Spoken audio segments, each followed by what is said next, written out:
అరెరే! పాలు విరిగిపోయినాయని అస్సలు ఫీల్ అవ్వకండి. హ్యాపీగా నీళ్ళు లేకుండా ఫిల్టర్ చేసి పక్కన పెట్టండి.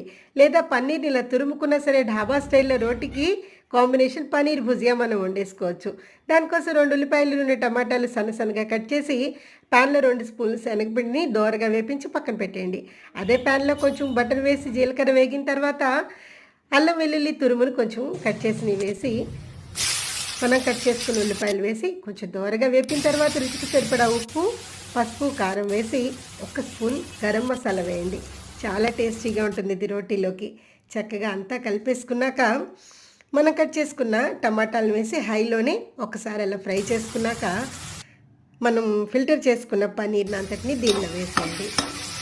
మనం ధాబాల్లో తింటామే ఆ టేస్ట్ రావడానికి మనం వేపించుకున్న 2 స్పూన్లు శనగపిండిని వేసేస్తే సూపర్ టేస్టీగా ఉంటుంది.